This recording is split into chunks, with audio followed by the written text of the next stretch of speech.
Bonjour à tous, c'est Gilles, je reviens à vous aujourd'hui pour continuer de discuter de certains sujets spirituels. C'est que des points de vue, j'essaie d'adresser certains sujets matériels ou spirituels, donc des points de vue qui n'ont pas forcément déjà été mis en lumière. Donc bon, on continue à travailler sur, euh, sur cette réceptivité. Il faut savoir que dans les 24 jours qui arrivent, dans le mois qui arrive, il y a tout un nettoyage du deuxième chakra qui est en train de se passer au niveau du nombril, qui correspond à tous les plans terrestres. Il y a une élimination de tous les implants, toutes les programmations qui ont pu être établies, que l'on transporte avec nous, qui nous envoient dans les schémas répétitifs. Tout ça, c'est vaporisé et la lumière vient remplacer dans ces pochettes noires qui étaient vient remplacer tout ça. Donc on doit travailler, se préparer. C'est pas forcément très agréable. Moi, par exemple, il y a 2 jours, je, je me suis réveillé au milieu de la nuit, je suis pratiquement jamais malade, avec une grippe intestinale. J'étais mal et tout. Et puis alors bon, ça s'est passé, mais j'étais prêt à passer 3 jours. Je sais que généralement ces choses ça prend 3 jours à souffrir, puis ça finit par passer. Mais puis ça a duré juste une journée, puis ça s'est passé. Mais enfin, il y avait peut-être besoin de nettoyer cet endroit qui est la base. Alors, essentiellement, ce que l'on a besoin de réaliser sur Terre, c'est le respect. Le respect de soi-même, le respect des autres, le respect de la planète, le respect des croyances des autres. Si, chacun doit être libre de faire ce qu'il veut, du moment qu'il ne porte pas atteinte à la liberté des autres, il n'y a aucun mal dans s'exprimer, de suivre sa voie. Certaines choses, c'est-à-dire que si la vie était un buffet, un banquet, et que les croyances et nos habitudes culturelles sont ce que l'on se nourrit. Des fois, on peut voir qu'il y a des gens qui se nourrissent de choses qui nous font horreur. On n'a pas envie de manger ça, mais eux, ils aiment, donc laissez-leur manger ça. Ça va pas éclabousser dans votre assiette, hein. Donc prenez dans la vie ce qui vous intéresse et laissez les autres se servir à ce banquet comme ils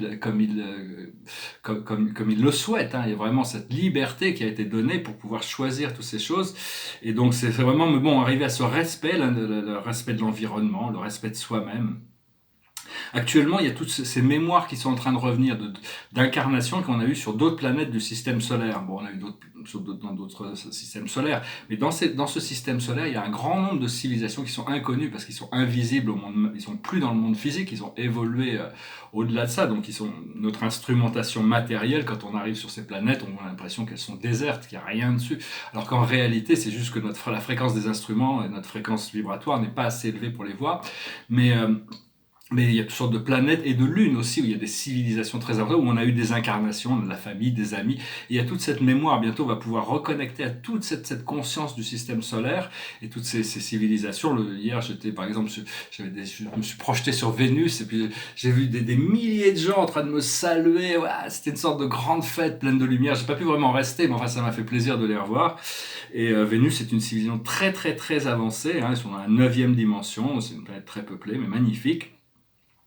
Et parce qu'actuellement, les extraterrestres vont commencer à faire de plus en plus, ils ont besoin de commencer à s'intégrer, à être reconnus, disons, et donc parce qu'ils ont plus d'autorisation. Leurs premières implications avec le monde terrestre, ça a été vraiment officiellement, c'est quand il y a eu pendant la guerre froide, on avait créé assez de bombes à l'uranium appauvri pour détruire la Terre 900 fois, c'est ce que j'en parle dans mon livre aussi. Et ça devenait tellement, tellement grave que les extraterrestres ont été appelés à surveiller ça, hein, parce qu'on avait le droit de détruire toute la planète, de finir en apocalypse nucléaire. Seulement, quand on a commencé à étudier ces bombes à l'hydrogène, on mettait en danger toutes les autres planètes du système solaire et même au-delà. Donc, il y a eu vraiment cette intervention pour arrêter ces programmes. L'hydrogène, c'est pas quelque chose, on peut pas s'amuser comme ça à faire des choses aussi insensées, aussi inhumaines, aussi mais enfin bon, puis ça coûte énorme, ça coûte le prix qu'on investit dans ces armes nucléaires et ces armes de guerre. Toute la population pourrait vivre riche et abondante si on arrêtait, si on détournait ces fonds pour les mettre dans l'éducation, la santé, le housing, l'habitat, pour que tout le monde puisse vivre normalement. Mais enfin, c'est des choses qui vont venir de toute manière parce que bon, il y a des interventions, l'univers est en train de transformer, d'éveiller les consciences. Et tous ces êtres, je les vois, hein, ils sont en train de se réveiller. Et donc, ça va être beaucoup, beaucoup plus facile. Au plus d'êtres humains seront réveillés sur une conscience supérieure, au plus on va pouvoir guider le programme vers cet aboutissant de paix, et de rétablissement de l'écologie. Et donc il y a beaucoup d'humains qui sont en train dans des hautes positions de pouvoir, qui ont des meetings avec des rencontres avec des extraterrestres. Ça se passe secrètement, c'est derrière la scène. Et bientôt, on va voir qu'il y a beaucoup de pilotes militaires et civils qui vont commencer à parler de ces choses, parce que là-haut, ils les ont rencontrés, hein, ils savent tous qu'ils sont là et qu'ils ont des technologies qui dépassent tout ce que l'on peut imaginer, on ne va pas croire que bon, il n'y a pas d'espace pour c'est un petit peu comme la guidance divine, quand on reçoit une information on ne peut pas toujours tout comprendre, mais il y a toujours un sens, et généralement, c'est quand même assez clair sur l'essentiel de ce que l'on doit comprendre. Il va y avoir aussi de plus en plus d'ovnis, d'objets volants non identifiés. Ça peut être des cigares, des soucoupes, des cloches, ça peut être, il y en a toutes sortes, hein. Il y en a des triangles, il y en a toutes sortes, des milliers de configurations différentes. Ils sont tous là de toute manière, ils sont tous bienveillants, ils travaillent ensemble. Bon, il y a certains, il reste encore des galactiques négatifs, mais bon, c'est pas ceux-là qui nous intéressent. Et donc, ce qu'il y a, c'est qu'il va y avoir de plus en plus, on va commencer à les voir de plus en plus dans les ciels. Si vous voyez ça, prenez des photos, prenez des vidéos et mettez-les en ligne. On a besoin de diffuser cette idée de plus en plus, hein, pour que les gens commencent à s'habituer. Et parce que bon, ils vont pas pouvoir venir discuter personnellement. J'ai des accords d'âme avec ma famille galactique, avec ma famille spirituelle. Donc, ça fait très longtemps que j'ai des conférences et que je visite ces endroits, mais la plupart des gens n'ont pas des contrats d'âme directs avec des extraterrestres pour les rencontrer physiquement dans le monde physique avant le premier contact. Mais enfin, si on a des contrats d'âme, ils vont pouvoir s'approcher. Mais enfin, sinon, ils nous envoient des messages télépathiques, ils se montent dans le ciel. Enfin bon, ils sont tenus par la loi divine, qui est la loi de non-interférence. On a tous les pouvoirs entre nos mains, donc ils ne peuvent pas interférer avec notre programme de maîtrise sur nous-mêmes, hein. Et donc, c'est bien de faire tout ce que l'on peut pour affamer nos peurs et nourrir notre amour. Parce que tout ce qui est souffrance, toutes ces maladies, tous ces virus, toutes ces choses-là, ils se nourrissent de peur. Et au plus on a peur, au plus ils deviennent virulents. Et au plus... Donc c'est vraiment arriver à mettre de l'amour dans tout ça, ouais, de la lumière violette, comme j'expliquais hier, c'était pas... Je ne veux pas dire, il faut suivre votre intuition, hein, ces choses sur le fait de pouvoir cristalliser créer un bouclier cristallin autour de nos cellules. C'est pas forcément quelque chose qui peut se passer comme ça, clac, du jour au lendemain. Donc c'est quelque chose qui doit être ancré. Donc suivez toujours votre propre attitude, hein, votre propre intuition, disons. Et donc donc il faut arrêter de nourrir les peurs et essayer de faire tout ce que l'on peut pour nourrir l'amour à l'intérieur de nous. Voilà, donc pendant 2 semaines, 2-3 semaines, il va y avoir ce nettoyage du deuxième chakra qui va nous libérer sur les plans astro et terrestres, hein, donc ça devrait être assez agréable. Je vais aussi dire, si vous n'aimez pas quelque chose, ne vous forcez pas, parce que si on doit se forcer, c'est-à-dire qu'il y a quelque chose, on va contre le flot de nous-mêmes. Ça veut dire que des fois, il faut faire des efforts, il faut faire un petit effort quand même pour aligner certaines choses, mais si on n'aime pas quelque chose, il ne faut pas dire « Ah ben je l'aime parce qu'on m'a dit, tout le monde dit qu'il faut aimer ça, hein. Si vous ne l'aimez pas, c'est pas la peine de rester neutre par rapport à tout ça, passer à autre chose. » De savoir que bon, dès qu'on pense, une fois qu'on prend conscience de cette conscience unifiée, dès qu'on pense à quelque chose ou à quelqu'un, il devient une partie de nous-mêmes, en étant notre conscience unifiée. Donc voilà, je vais tirer quelques cartes.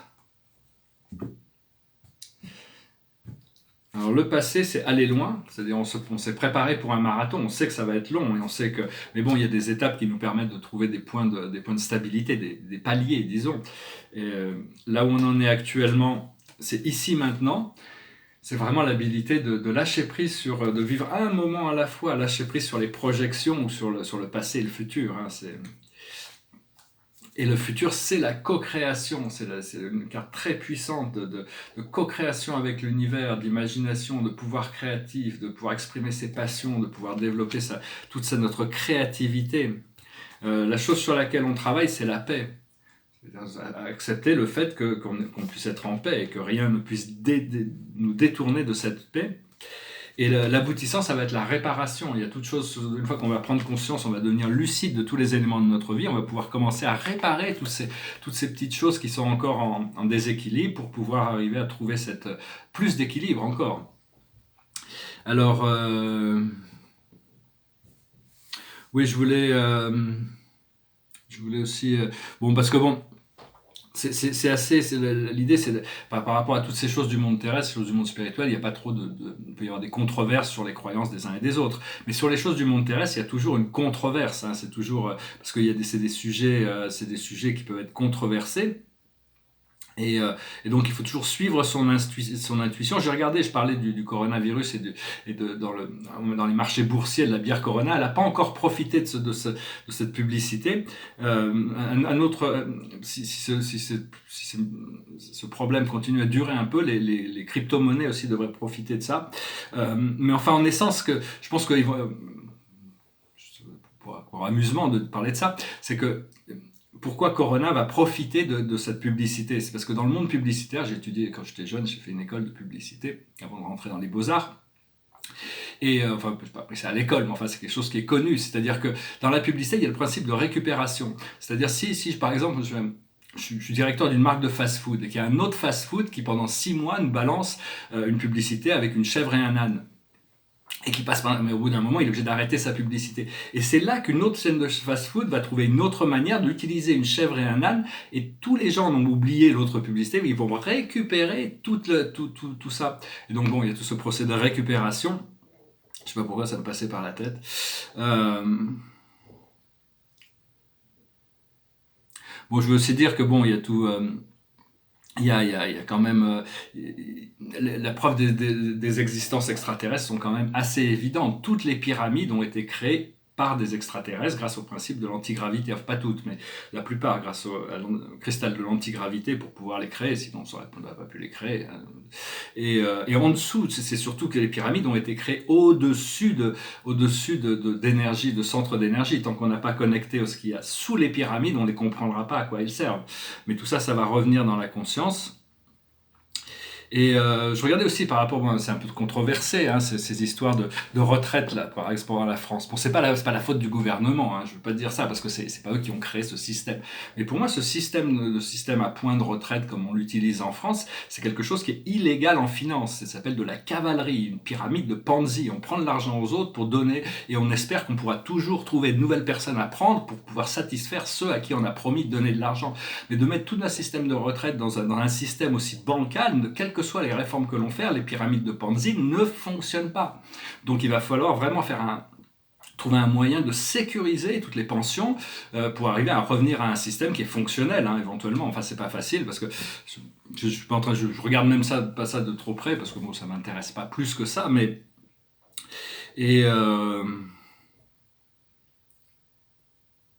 parce que bon, je parlais il y a toujours des solutions. Une fois qu'on devient lucide, on trouve des solutions, on voit les solutions, que ce soit politique ou économique.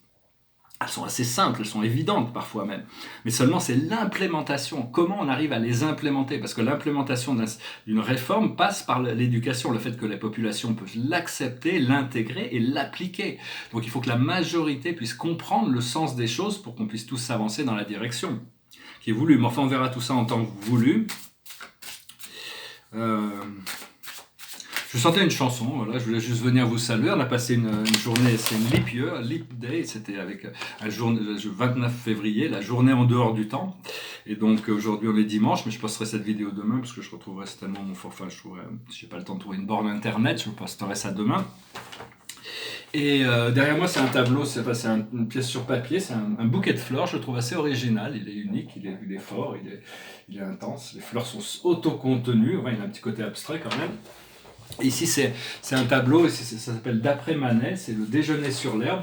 Alors ça ressemble pas vraiment au déjeuner sur l'herbe de Manet, hein, mais enfin c'est inspiré par ce déjeuner sur l'herbe. Et il y a beaucoup de blanc, on voit beaucoup la toile à l'intérieur, et certaines personnes disent non, c'est pas fini, il faut repeindre dessus.